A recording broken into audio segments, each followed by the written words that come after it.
Oh, good morning everyone. Today I will share again First Peter chapter 1 verse 3. Praise be to God and the Father of our Lord Jesus Christ and his great mercy. He has given us new birth into a living hope through the resurrection of Jesus Christ from the dead. Now, this verse is encapsulates the essence of Christian's hope and the transformative power of God's mercy. We call it the transformative power of God's mercy because He gives His Son, Jesus Christ, for us that we may forgiven of our sins. Para po mapatawad po tayo, para po tayo magiging new birth, ma, ma, maisilang muli sa espiritu at sa katotohanan. Kaya nga, sabi doon sa John 3:3 na unless a man be born again, he cannot see the kingdom of God.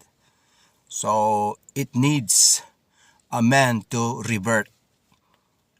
Sabi ni Nicodemus, paano maisilang muli ang isang tao na kung siya po ay matanda na o malaki na? Pwede pa bang babalik sa kanyang sinapupunan ng kanyang ina? Of course, hindi po. Pero ang Panginoon, ang tinutukoy po niya rito ay yung pong revert po natin ng ating pong spiritual kaluluwa na buhay. So, ito po ay witness ni Peter. Peter witnessed to encourage early Christians facing rejection, yung pong persecutions na ano nila na kanilang na darama o kanila pong nararanasan yung persecution po nila as a Christian. It reminds them that their sufferings is temporary in light of living hope. So, ini-encourage po ni Peter ng mga Christian nung una because they are suffering persecution na mayroon pong hope because Jesus died for them na naisilang na sila muli sa bagong buhay. So, binigyan po muli sila ng panibagong buhay. The hope that Jesus gave to them is crucial. Napaka-importante po yun na buhay na kanila pong natanggap mula sa ating pong Panginoon. So this hope is merely a wish but a confidence expectation rooted in the reality of Christ's victory over death. Ito po yung pinagmulaan. It rooted from the victory of our Lord Jesus Christ from the cross. Kaya nga po, ang bawat isang nakipag-isa kay Kristo ay isa ng bagong nilalang. Sabi po ng 2 Corinthians 5:17, ang lahat ay naluma ay wala na at pawang mga bagong nilalang. So what that mean? Bago na tayong nilalang kung tayo po ay na kay Kristo na nakipag-isa na po tayo Kristo sa ating pong Panginoong Hesukristo. Ito po yung sinasabi ni Pedro na tayo po ay nabigyan muli ng bagong pagkasilang, new birth into a living hope through the resurrection of Jesus Christ from the dead. Kung hindi po nabuhay muli ang ating pong Panginoon, wala po tayong hope, wala po tayong inaasahan na pagkabuhay na muli. Because of our Lord Jesus Christ ay muling nabuhay muli, He proves Himself that there is a hope, there is a second life after death, and that is the eternal life na sinasabi po doon sa John 3:16. So, kung kayo po ay maniwala, ito po ay para po sa atin.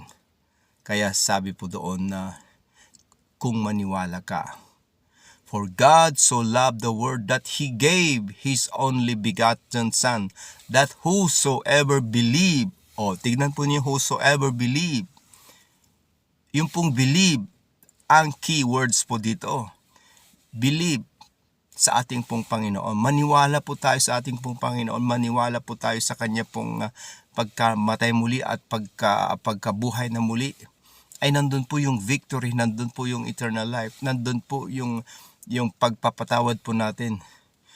Nandun po lahat ng ating pong victory as a Christian. Kung tayo po ay maniwala sa Kanya, magkakaroon po tayo. Bibigyan po tayo ng buhay na walang hanggan. Huwag po tayong mabahala sa buhay po natin dito sa lupa kung sakali man po tayo ay sa kabilang buhay. But mayroon pong naghihintay sa atin na new life, that is eternal life. Mayroon po tayong buhay na bago before this earthly life. Mayroon po tayong heavenly life. Heaven na mamuhay po tayo sa feeling po ng Panginoon sa heaven. So, ito po ang ating pong hope. If we believe in it.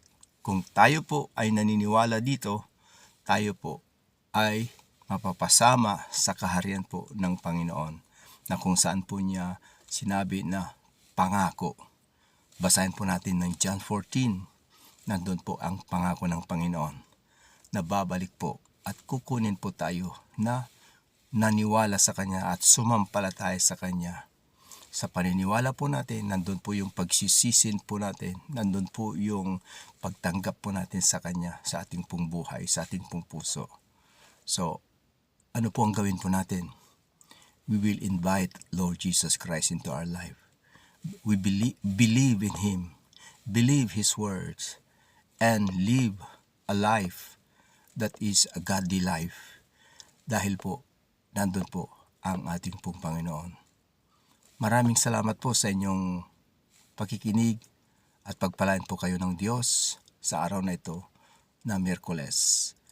I pray that you are blessed sa mensaheng ito, na nawa po ang pagpapala ay sumainyo sa pamamagitan po ng pakikipisan po ng banal na Espiritu sa ating pong buhay. Good afternoon, good evening, good morning po sa inyong lahat.